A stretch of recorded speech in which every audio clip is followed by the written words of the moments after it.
Hoje, as virtudes segundo o Espiritismo, né? A gente já viu conceitos, a gente já viu classificações, a gente já viu definições, a gente agora vai ver uma mensagem final aí sobre a visão espírita, consolidando tudo isso sobre o entendimento espírita das virtudes, né? Caracterizar as virtudes segundo o Espiritismo, entender a caridade é a mais meritória dessas virtudes. A gente já viu alguns trechos que nos lembram isso, como, por exemplo, a carta de Paulo aos Coríntios, quando acentua a caridade como sendo essa virtude, né, principal, digamos, de todas, assim, que sintetiza todas as outras, né? Então, para a doutrina espírita, todas as virtudes têm seu valor e devem ser cultivadas pelo homem, mas tendo como base estava só vendo aqui se estava gravando. Tendo como base o Evangelho, importa considerar que toda a moral de Jesus se resume na caridade e na humildade. Isso aqui são as ideias principais que a gente vai, ao longo da manhã do estudo, discorrer, né? Caridade e humildade, isto é, nas duas virtudes contrárias ao egoísmo e ao orgulho, né? O homem materializado, o homem velho, que desenvolve e que nutre orgulho e egoísmo. O homem mais inspirado, mais espiritualizado, é aquele que consegue ir substituindo o orgulho e o egoísmo pela caridade e pela humildade, né? Egoísmo, humildade, orgulho, caridade, né? Então a gente vai trocando, digamos assim, a matéria pelo espírito, as coisas da matéria pelas coisas do espírito.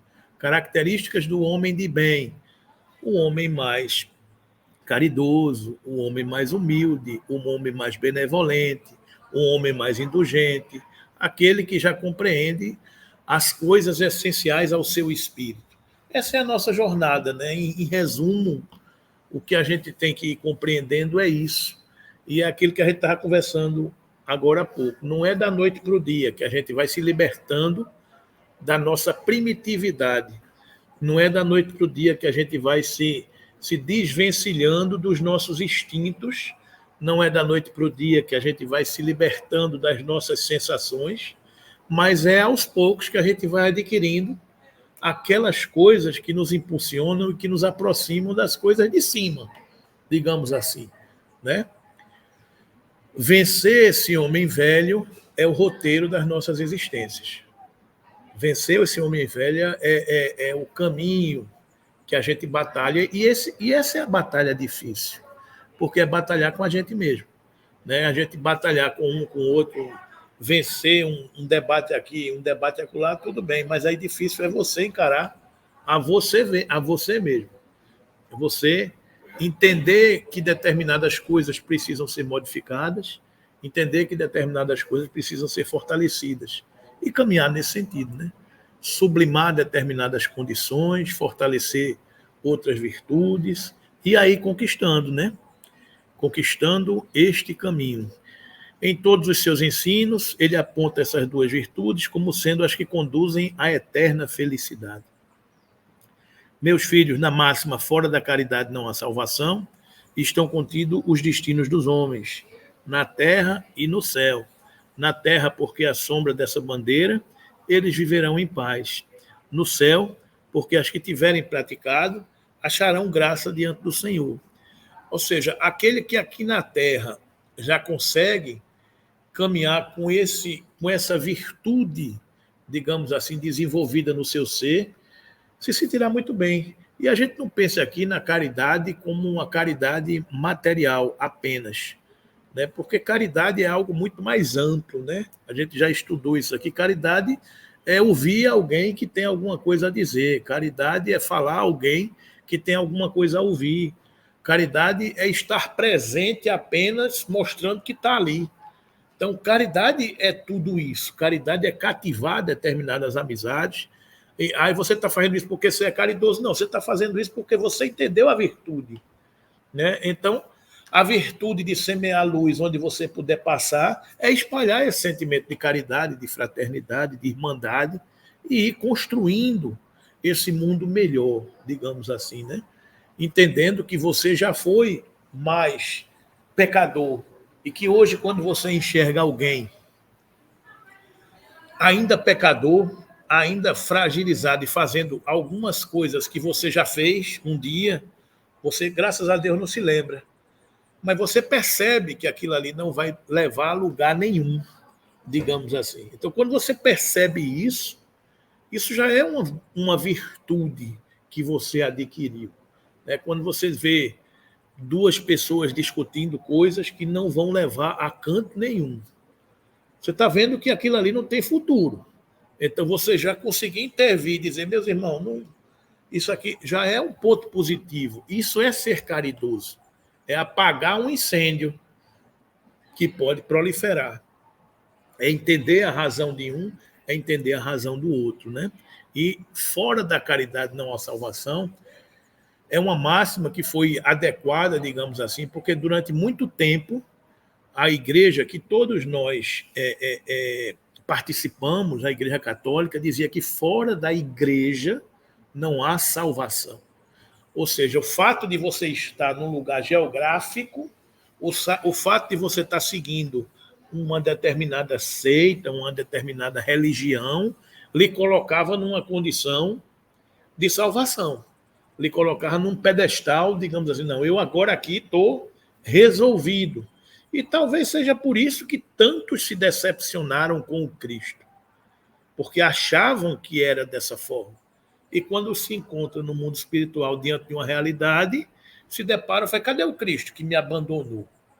Né? Não, Jesus nunca falou isso. Ele nunca disse que fora da igreja não há salvação. Ele falou no amor, meus discípulos serão conhecidos por muitos se amarem. Ele falou dos valores do Espírito. Eu venho para vos tirar das sombras e te apresentar o reino dos céus. Ele não falou na construção de uma igreja no reino dos céus. Ele falou na construção de um templo dentro de cada um de nós.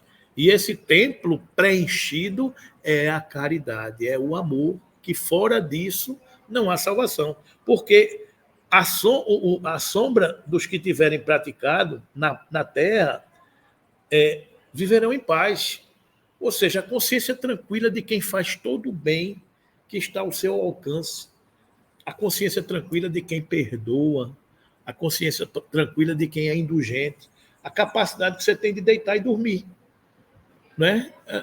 Tem gente que não dorme por outras razões, né? Fisiológicas, preocupações, outras dificuldades. Aí é outra história das pressões do mundo maior. O que eu estou falando é a definição de felicidade segundo o Espiritismo. Questão 920, se eu não me engano. A felicidade do ponto de vista comum para a maioria das pessoas, do ponto de vista material, a posse do necessário. Do ponto de vista espiritual, a consciência tranquila e a fé no futuro. Do ponto de vista material, você tem o que precisa. Ah, mas eu queria um carro do ano toda semana. Sim, mas você precisa. Não, quando você entende que você não precisa, você passa a ser feliz. Porque talvez você queira uma felicidade buscando algo que não é essencial. Quando Jesus nos ensina a orar, dizendo o pão nosso de cada dia nos dai hoje. Né? Então, muitas vezes, a felicidade vem das coisas simples, de você possuir o necessário simples, sem grandes firulas, digamos assim. Né? E, do ponto de vista espiritual, a consciência tranquila. Essa questão da caridade. Você fez tudo que estava ao seu alcance, você foi uma pessoa parcimoniosa, você foi uma pessoa dadivosa, boa, benevolente, entendendo o contexto que você vive. Ou seja, você vai dormir e você tem uma expressão que diz durma com um barulho desse, né? Não tem uma frase, um ditado que diz durma com um barulho desse. Então, muitas vezes na nossa família, no nosso dia a dia, a gente tem barulhos afetando a nossa relação. O que foi que eu fiz para diminuir os barulhos? O que foi que eu fiz? Eu fui um agente de silenciar ou fui um agente de aumentar o barulho? Eu sou aquele pacificador ou sou aquele que toca fogo? Eu sou aquele que apaga incêndio ou sou aquele que toca fogo, né? Então, a consciência tranquila advém de que você fez o que você podia. Mas eu não consegui apagar o incêndio. Sim, mas eu tentei. É a historinha da andorinha, né? Que estava tendo um incêndio na floresta e ela vai beber uma gotinha d'água no riacho e solta em cima do incêndio. Aí a outra diz, rapaz, você é abestalhado, tu não vai apagar o incêndio. Sim, mas eu estou fazendo a minha parte. Né? Então, o incêndio ao nosso redor, qual é a nossa parte? É agir com caridade, né? E qual é a caridade? É entender um, entender o outro, ver o que cada um pode dar, ver o que o outro pode dar, compreender a circunstância daquele, naquele momento. Essa racionalidade, ela passa a existir nas almas mais amadurecidas, que já começam a compreender os porquês, digamos assim, né? Porque num determinado momento você vai querer que uma uva nasça num pé de manga e vai dar uma porrada no pé de manga porque não nasceu uva. Nós já fizemos isso. Porque a gente queria que daquele pé de uva nascesse uma manga. E não vai nascer. Ela tem um tempo, um ciclo e só vai dar o que é possível. E assim são criaturas num processo evolutivo, inclusive nós. Tem almas que não vão conseguir aquele resultado que a gente quer naquele momento. A gente tem que agir com caridade. O que é a caridade? É entender o ciclo dela. É compreender o que é que ela pode dar. É não estourar a corda da tensão. Né? Então, essa é a condição de agir com caridade. E estamos no mundo atual cheio de desafios. Tentado por todas as formas, digamos assim, e tem muita gente tentando que a guerra prevaleça, digamos assim, numa atitude de paz.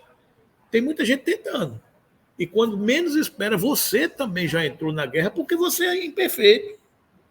E como imperfeito que você está submetido ao ambiente que você está mergulhado e quando você menos espera, já foi. E quando já foi, palavras ditas não voltam. Não é verdade? Você menos espera, puxa vida, eu não devia ter dito isso, mas já disse. E quem se magoou, melindrou. E a outra pessoa tem dificuldade de perdoar. Então, aquilo ali vai demorar 1 mês, 2 meses, 3 meses para cicatrizar algo que, se você tivesse racionalizado, não teria dito.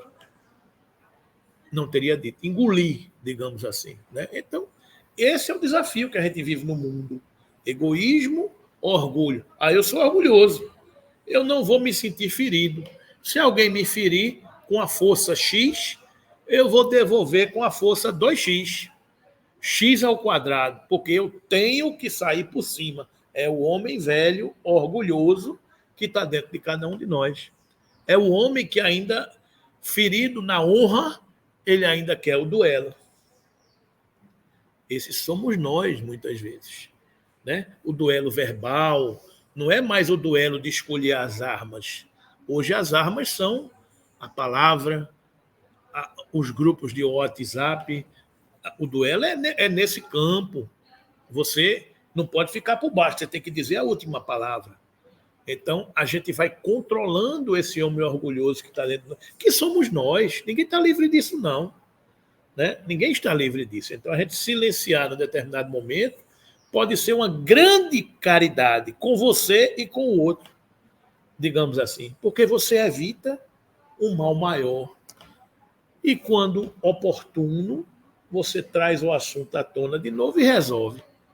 E resolve da melhor maneira possível, mas não inflamado. Não inflamado. Quando você está tratando uma determinada doença, você primeiro tem que fazer o quê? Desinflamar. Para poder tratar, né? Minha amiga que trabalhou na área de saúde, não tem que desinflamar primeiro, né? Não tem jeito de você tratar um dente doente se ele estiver inflamado. Você primeiro tem que tomar um anti-inflamatório, desinflamou. Agora vamos tratar. Às vezes uma discussão está inflamada, as almas estão inflamadas. Não adianta eu, naquele momento, insistir. Porque se eu insistir, vai aumentar a infecção, né? Digamos assim. Então, esse é o desafio. Qual o verdadeiro sentido da palavra caridade, tal como Jesus a entendia? Benevolência para com todos, indulgência para as imperfeições dos outros, perdão das ofensas. Essa é a questão 886 do Livro dos Espíritos. Como tem uma amiga nossa que diz, é o BIP, benevolência, indulgência, perdão. É o bizu de prova de vestibular, né? De Enem. É o BIP, benevolência, indulgência, perdão. Né? É como Jesus entendia a palavra, o sentido da palavra caridade. Né? Nos estudos anteriores, vimos que todas as virtudes são importantes e o espírito que as possui revela melhoria espiritual. Toda vez que a gente adquire uma virtude, a gente está crescendo, digamos assim, né? As orientações espíritas deixam claro que a caridade é a mais meritória de todas as virtudes. Todas as virtudes têm seu mérito, porque todas são sinais de progresso no caminho do bem. Mas a sublimidade consiste no sacrifício do interesse pessoal pelo bem do próximo, sem segundas intenções. A mais meritória é a que se baseia na mais desinteressada caridade. Então, a mais desinteressada caridade. A gente faz o bem pelo bem. A gente não faz o bem esperando que alguém retribua de alguma maneira. Então, esse é o ponto alto, é o cume do aspecto de desenvolvimento da virtude da caridade. Né? O materialismo presente na sociedade moderna, associado aos desregramentos morais, produz efeitos infelizes na mente e nos sentimentos das pessoas que aspiram ao mundo melhor. Conversávamos sobre isso. O materialismo presente na sociedade moderna, associado aos desregramentos morais, produz efeitos infelizes na mente e nos sentimentos das pessoas que aspiram ao mundo melhor. Entretanto, a humanidade está sempre amparada pela providência divina, que permite o renascimento de espíritos mais esclarecidos. Bom dia, amigas. Esclarecidos em bondade e em conhecimento, a fim de impulsionar o desenvolvimento da sociedade humana. Desenvolvimento da sociedade humana. Bom dia, Vera, tudo bem? Tudo bom? Então, o alto não desampara ninguém nunca. Né? Então, sempre há entre nós, entre as famílias, espíritos mais desenvolvidos, mais evoluídos, que vêm para nutrir, digamos assim, o nosso ser de informações, de convivência, de bem-querer, digamos assim. Né? Então, toda família tem uma alma que se destaca, toda família tem alguém que orienta. Pode ser vocês, digamos assim. Às vezes é pesado, mas o Papai do Céu conta com o concurso dessas almas. Porque alguém precisa ser melhor representado, alguém precisa representar melhor o Cristo. E muitas vezes somos nós aqueles que já começamos a compreender melhor. Então, somos nós aqueles que temos a tarefa de acender uma determinada luz. Às vezes não é, às vezes é uma outra pessoa que você nem imagina. Uma criatura que passa na sua família humildemente, que está ali, é um ponto de luz. Porque quando ela chega, ela transmite aquela paz ao conjunto da obra, digamos assim, né? A providência divina permite o renascimento de espíritos mais esclarecidos em bondade e em conhecimento, a fim de impulsionar o desenvolvimento da sociedade humana. A gente não pense que missionários só existem para grandes missões. Existem missionários dentro de núcleos familiares. Tem a missão de fulano de tal é ajudar aquela família. É a missão daquela criatura. Ele tem esse propósito. Por isso ele vai precisar renunciar a isso, aquilo outro. Ele vai precisar ser médium, vai precisar ser não sei o quê. Não sei o que é que ele vai precisar fazer. Mas ele vai precisar desenvolver determinadas características e condições para poder exercitar a sua missão. Às vezes você renuncia o casamento, a companhia de almas queriam dividir com você uma jornada, porque você precisa desenvolver a sua missão da melhor maneira possível, né? Então, esclarecem os benfeitores espirituais a respeito. A virtude não está inteiramente banida na Terra, como pensam certos pessimistas. Sem dúvida, nela o mal ainda domina.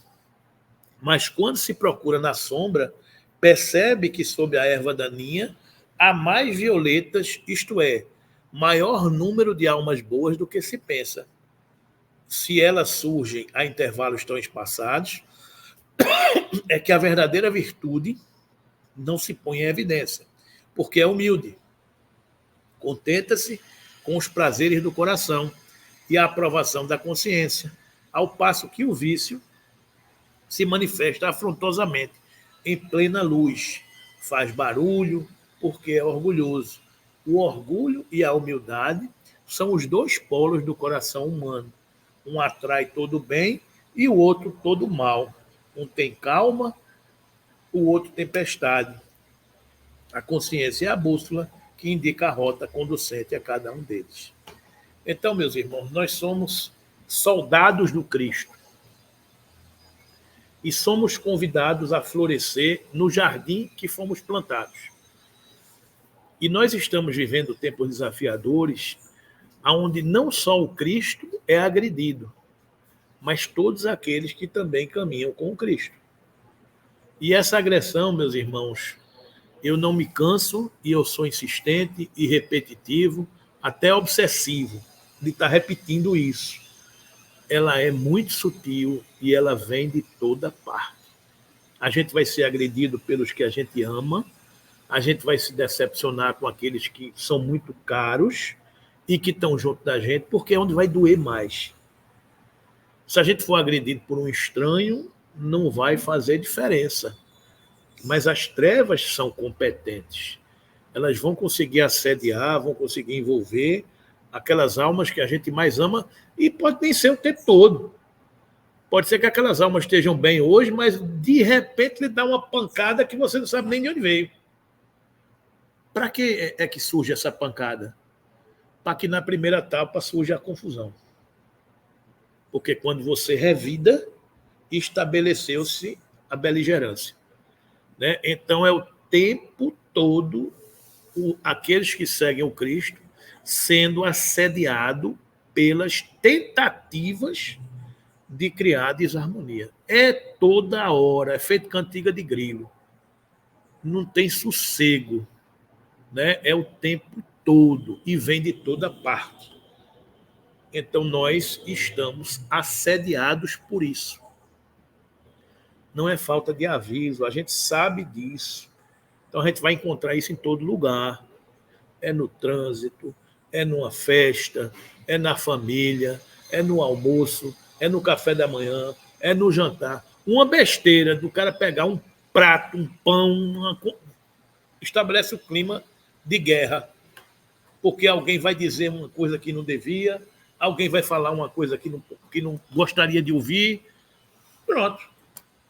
E daqui a pouco está todo mundo doente. Aí você vai procurar por que foi que aconteceu aquele problema, ninguém sabe ao certo como começou. Mas todo mundo sabe que está estabelecido o caos. Então a gente tem que ter muito cuidado com esse momento que a gente está vivendo. Porque não tem ninguém que esteja isento disso. Ninguém.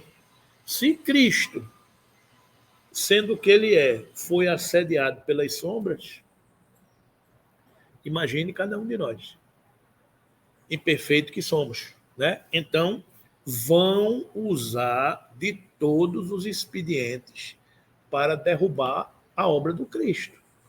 E a obra do Cristo é o amor. E o amor está na sua família, está na sua, está em todo canto. Qualquer canto que prolifere a luz, as sombras querem atacar. E as armas que vão utilizar são as armas da sutileza, de usar a alavanca sua contra você mesmo. É o seu livre-arbítrio. É usar o que você tem contra você mesmo. É usar o que você tem contra o outro. É usar o que o outro tem contra você. E cria-se o... Daqui a pouco tem dois irmãos brigando dentro de casa que você não sabe de onde veio. Você só sabe que foi assim, como diz Chico. Né? E está feito o rolo. E aquele núcleo que era para estar em paz está em guerra. Né? Então, nós estamos assistindo isso. E não é mais longe, não, é dentro de casa, é no nosso núcleo familiar. Porque desestruturando o núcleo do trabalhador, desestrutura o núcleo da instituição. Porque você deixa de vir, você deixa de participar, você deixa de trabalhar, você deixa de ter condições emocionais de estar agindo e vai numa crescente. Aí você diz, e é um só? Não, é um exército. Né? Aí você diz, sim, a gente está só? Jamais. É o que ele disse aqui. A previdência divina permite o renascimento. Então, do outro lado, também tem uma multidão de luzes que nos abençoam, que nos inspiram, que nos amparam. Agora, se eu entrar na sintonia do outro, eu não consigo estar na sintonia de cá. É o cuidado que a gente tem que ter de não entrar na onda, não entrar no jogo. Porque a força do bem é muito grande. Então a gente tem que ser esse ponto de luz. É a missão. É ser esse ponto de luz. Porque se a gente apagar a luz, onde é que a luz vai ir? Jesus só multiplicou os pães e os peixes porque ele tinha os elementos básicos para multiplicar. Se ele não tivesse 2 pães e 5 peixes, 4 pães e 7 peixes, ele não multiplicaria para todo mundo. Então, para que a luz exista no seu lar, na sua família, no seu bairro, no seu quarteirão, tem que ter um ponto de luz para que a luz possa proliferar. Então, que brilhe a vossa luz. Né? Então, esse é que é nosso desafio. Tem vezes que dá vontade de... Tem. Tem vezes que você já disse, tem. Recue, peça perdão, dizer, não, ei, desculpa, não foi isso, não. Já foi. Né? Então, palavras ditas vão embora. Tapas dadas não voltam. Né? Então, você tem que voltar, recuar, refazer, rebobinar. Vocês lembram de rebobinar? Tinha, né, a fita, né? Rebobinar. Tem que rebobinar, dar um rewind e começa de novo. Né? Ter a humildade. Aí, não, eu não vou pedir perdão, não. Eu estou esperando que ele peça. E ele vai pedir? Vai não. Quem é que tem mais? É que vai dar mais. Quem tem mais na bagagem é para dar mais na bagagem. Quem tem a capacidade de ter essa virtude já desenvolvida é que tem que fazer. Tem que esperar que o outro faça, não. Faça você. Por quê? Porque você fazendo isso, o que é que vai acontecer com a sua noite de sono? Dormir. Porque eu fiz o bem que estava ao meu alcance. Se eu não fizer e eu já tiver a consciência desperta, quando chegar de noite eu fazer, mas rapaz, eu podia ter dito alguma coisa. Eu podia ter feito alguma coisa. Aí vai ficar esperando a noite rolar para amanhecer o dia para tentar fazer. Você podia ter feito já. É a tal da ansiedade do bem. Às vezes a gente tem ansiedade do bem. Esperar a expectativa do momento da gente poder fazer o bem. Faça antes. Tá a sua discussão, faça antes. Não precisa esperar a pessoa desencarnar para chegar no velório e pedir perdão. Cheio de gente em velório pedindo perdão. Ah, mas por favor, me perdoe. Mas o camarada desencarnou, ele agora está ocupado com outra coisa. Tu tinha chance enquanto ele estava encarnado aqui. É cheio de gente arrependida em velório, né?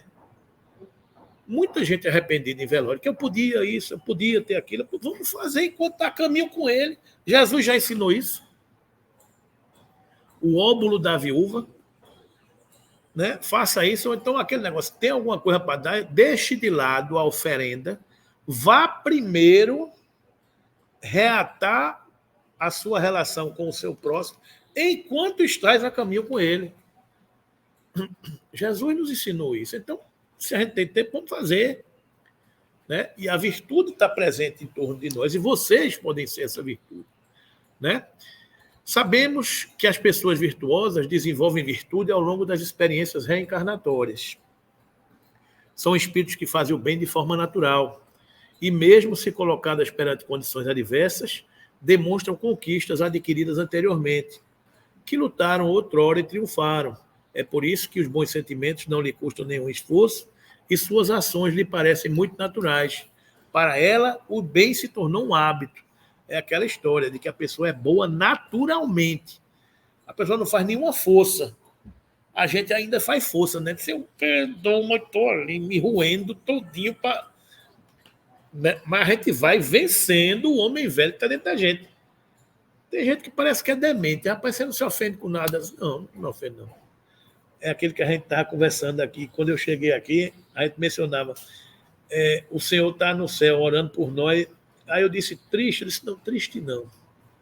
Ele está preocupado, mas triste não, porque a capacidade do espírito já esclarecido, ele começa a perceber o que é que o outro pode fazer.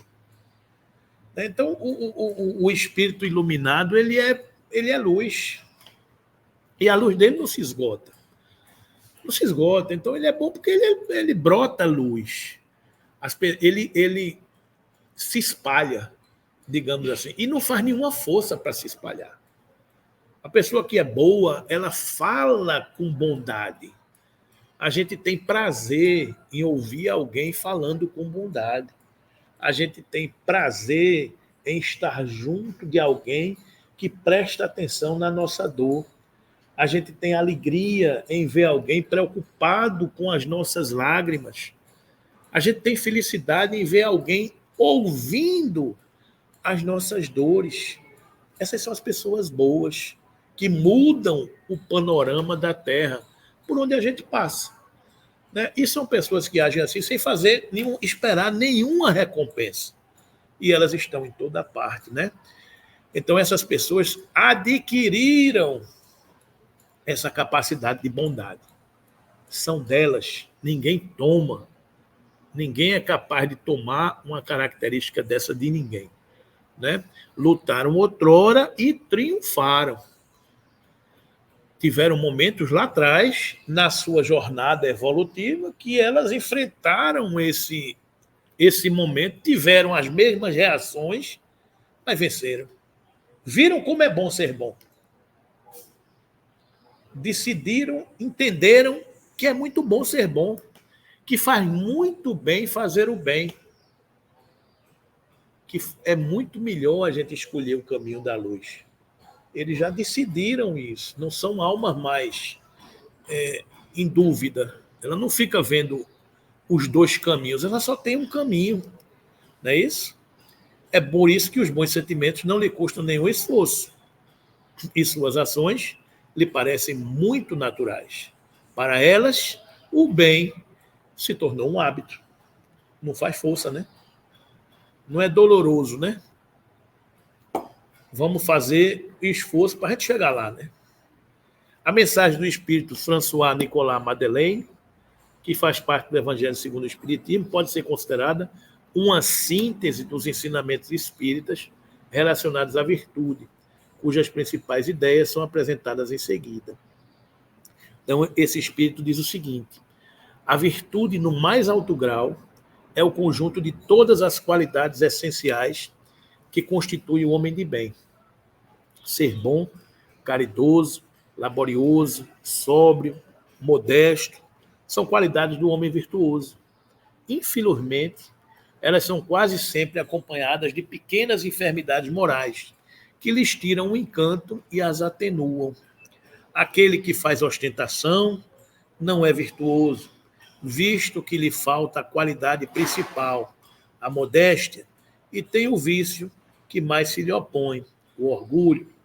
A virtude verdadeiramente digna desse nome não gosta de exibir-se. Adivinham-na ela, porém, se oculta na obscuridade e foge à admiração das multidões. São Vicente de Paulo era virtuoso. Eram virtuosos o digno do cura d'Ars e muitos outros quase desconhecidos do mundo, mas conhecidos de Deus. Todos esses homens de bem ignoravam que fossem virtuosos. Deixavam-se ir ao sabor de suas santas inspirações e praticavam o bem com desinteresse completo, inteiro esquecimento de si mesmo. É a virtude assim compreendida e praticada que vos convido, meus filhos. É a essa virtude verdadeiramente cristã e verdadeiramente espírita que vos incito a consagrar-vos. Afastai, porém, de vossos corações tudo o que seja orgulho, vaidade, amor próprio, que sempre tiram o encanto das mais belas qualidades.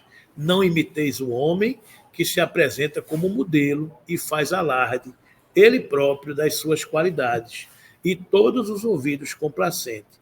A virtude que assim se ostenta esconde muitas vezes uma porção de pequenas torpezas e de odiosas covardias. As ideias espíritas favorecem o desenvolvimento da fé inabalável, na bondade e na misericórdia de Deus, condição que nos faz acreditar no advento de um mundo de paz e felicidade. Pelo Espiritismo, vemos também que as dificuldades atuais são temporárias, indicativas de que a humanidade está vivenciando um período de transformação por força da lei do progresso. Verificamos igualmente que uma geração nova está surgindo no planeta, uma geração eleita, segundo essas palavras do apóstolo Pedro. Mas vós sois uma raça eleita, um sacerdócio real, uma nação santa, o povo de sua particular propriedade, a fim de que proclameis as excelências daquele que vos chamou das trevas para a sua luz maravilhosa. É aquela história de que os tempos são de transições e mesmo com essas dificuldades, uma pleiade de espíritos estão renascendo na Terra, com as suas virtudes já adquiridas e desenvolvidas em outros momentos, para ajudar, influenciar, inspirar a todos nós que estamos por aqui, né?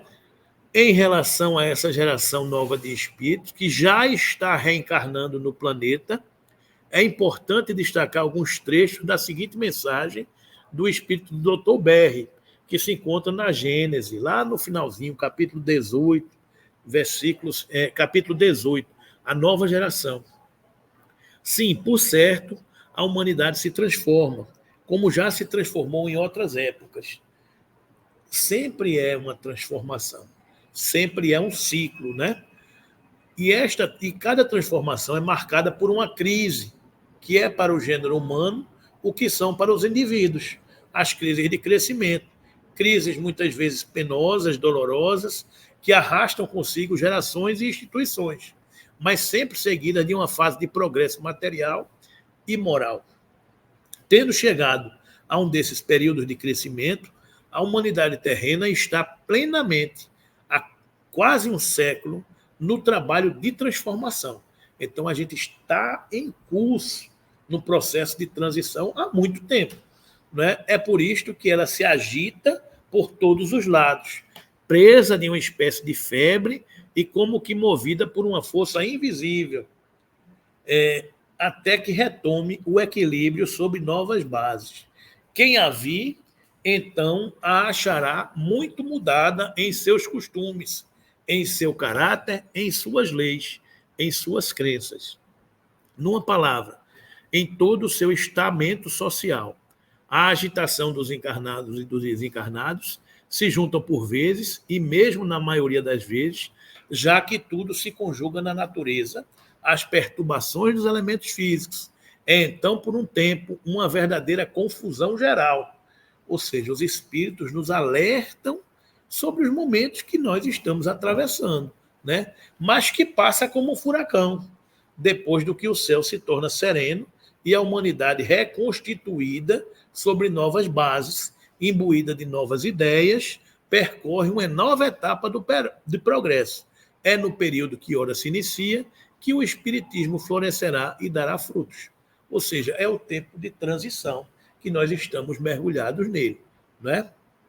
Aprendendo a suportar as convulsões sociais do período de transição, a humanidade será abençoada com o raiar de um novo dia, que se seguirá à noite de tormentas, marcado pelo estabelecimento de uma nova ordem social.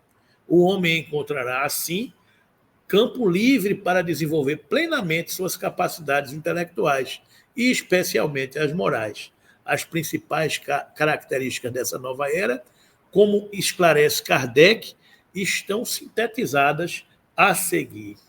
O progresso moral será secundado pela inteligência, refreará as paixões e garantirá a felicidade da terra. Isso é a geração que a gente vai viver, que começa a dar sinais, né?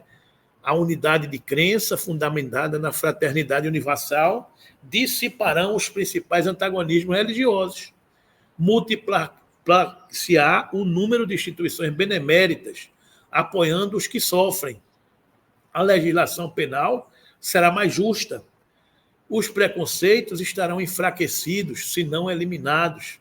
A humanidade estará mais espiritualizada pela rejeição das ideias materialistas. E o mundo será governado por esta divisa: caridade, fraternidade, benevolência para com todos, tolerância para todas as crenças. Para os orientadores da vida maior, qualquer programa de desenvolvimento de virtudes deve começar com o combate ao egoísmo. De todas as imperfeições humanas, a mais difícil de estipar é o egoísmo, porque resulta da influência da matéria. O egoísmo se enfraquecerá com a predominância da vida moral sobre a vida material. Ou seja, essa é a sociedade que os espíritos alertam das características que elas terão. Quando a gente olha a sociedade que a gente está vivendo e vai vendo que a sociedade não está ainda assim plenamente, a gente está vendo a distância que ainda nos separa, o tanto que ainda temos que percorrer e desenvolver em nossos espíritos para a gente chegar lá. A notícia boa é que chegaremos.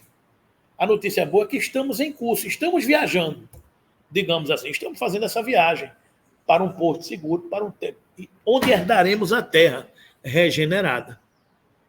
Ok? Desta forma, esclarece o espírito Emmanuel em mensagem transmitida em Paris no ano de 1861.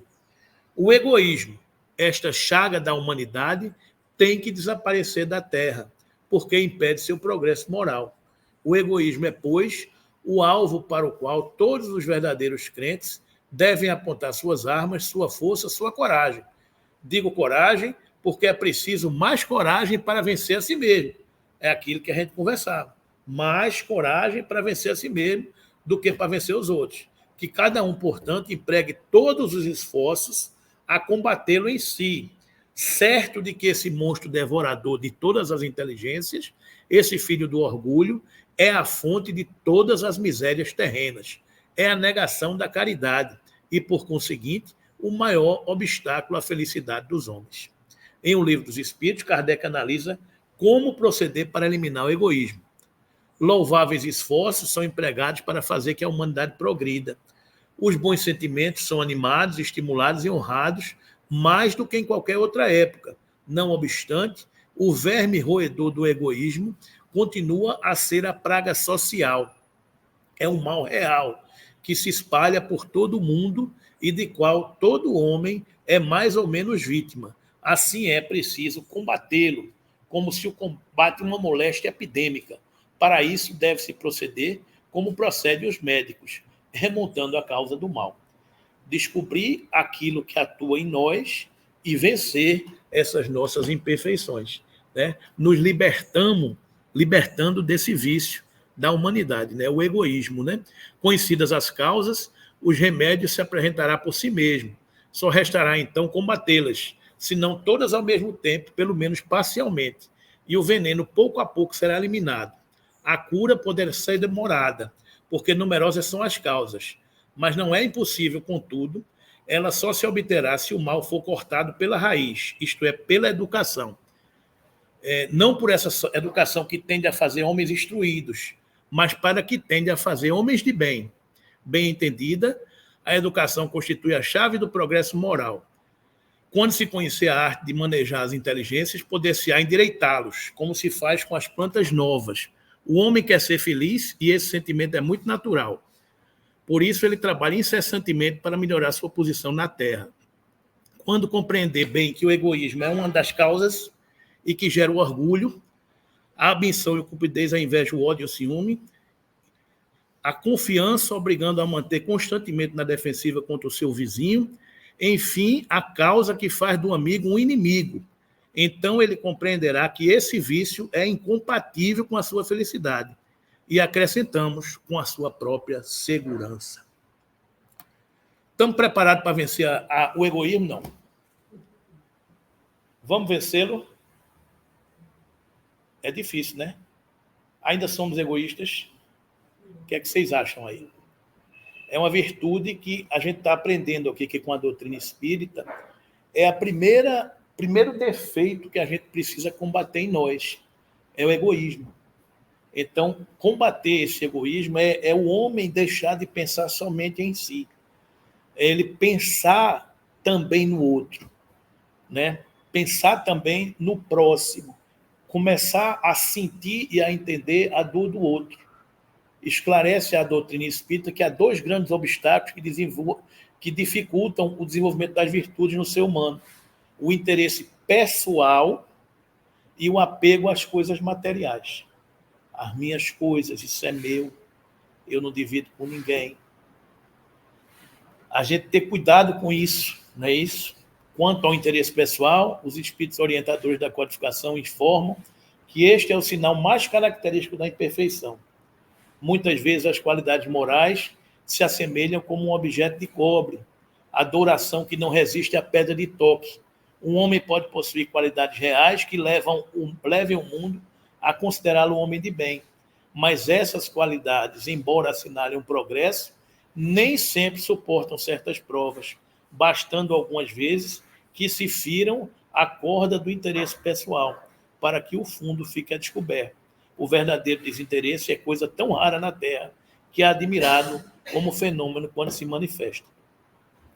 É aquela história, eu faço tudo se não for do meu interesse, né? Se for do meu interesse pessoal, aí a conversa já é outra, né? Já são outros R$500, né? Então, essa coisa do interesse pessoal, a gente precisa trabalhar também, porque isso alimenta o egoísmo. Sempre uma coisa alimentando a outra, né? O apego às coisas materiais, os mesmos espíritos orientadores informam. O apego às coisas materiais constitui sinal notório de inferioridade, porque quanto mais o homem se prende aos bens deste mundo, tanto menos compreende o seu destino, pelo desinteresse. Ao contrário, ele prova que vê o futuro de um ponto de vista mais elevado. Quando você já enxerga as coisas do mundo espiritual, as coisas do mundo material, não é que para você deixe de ser necessárias, porque você está na matéria, mas você deixa de colocar todas as suas fichas naquele balaio. Você já começa a enxergar o porvir, né? Então, o interesse pessoal e o apego às coisas materiais são virtudes, são características que dificultam o desenvolvimento de nossas virtudes. Ok? Então, eu não sei se vai dar tempo, porque já são 10 horas. Eu vou deixar para a próxima semana a gente falar da caridade, a mais meritória de todas as virtudes. Ok? Que é para dar o fechamento de tudo isso aí, a gente falar um pouquinho sobre caridade, que é o grande final, né? O que a caridade representa nas nossas vidas, né? São 10 horas, eu não vou prolongar mais aí. Tá bom, gente? Vamos ficando por aqui, a gente entendendo essa questão das virtudes e compreendendo o esforço que a gente tem que fazer para vencer as nossas imperfeições. Quem é que quer fazer a prece para nós aí? Diga aí.